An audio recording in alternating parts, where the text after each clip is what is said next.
Hi, friends. Adam Thompson coming to you as always from Focal Point of Minnesota's world headquarters in lovely, sunny, hot Plymouth, Minnesota. It is Friday afternoon. Hope you are having a fantastic day.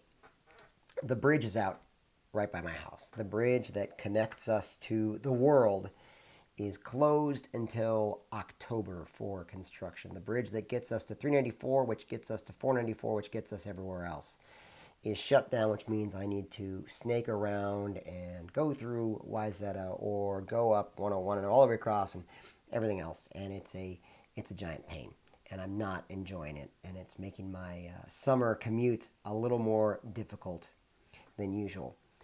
The good news is I knew it was coming. I know it is there, so I'm able to proactively make plans around it, which basically just means leave the house 8 to 10 minutes earlier than I would normally. I can handle it.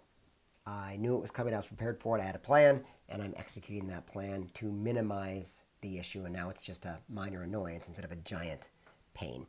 Um, there are always going to be constraints in the things that we do in our work to move forward to accomplish our goals. There are always going to be those critical constraints that are going to hold us back, those roadblocks, those detours, whatever they might be.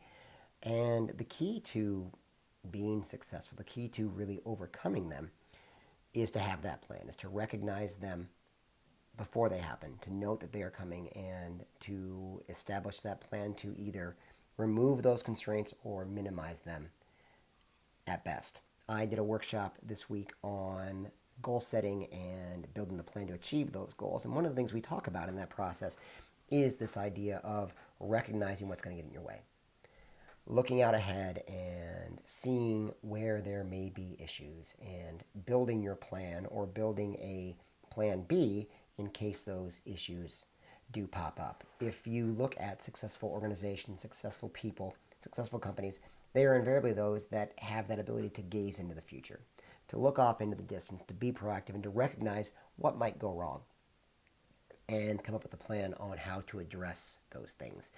Now, that may sound like kind of a negative attitude, and it's not. It's nothing about fear. It's nothing about operating out of scarcity. It's operating out of proactivity. Um, they're not planning for the worst. They're not expecting the worst, but they are planning for it. They're ready for it. They're expecting the best, but they plan for the worst. And so when it comes up, they already have a plan, rather than being surprised and getting blindsided by something that they were not ready for. The best way to move yourself forward, the best way to make sure that those issues don't slow you down, frankly, is to read the tea leaves, figure out what might be out there, and address it.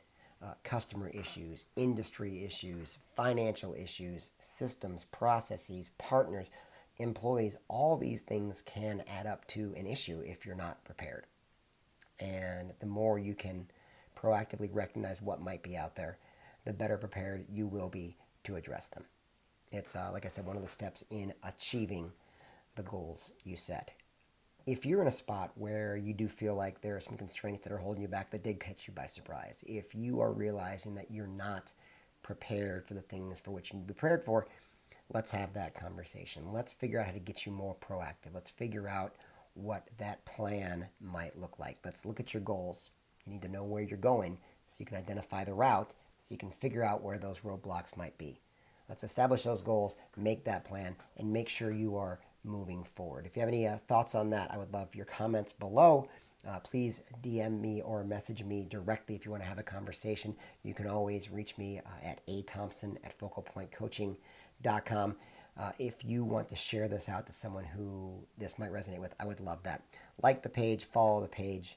Let's have a conversation. We're almost done with the heat.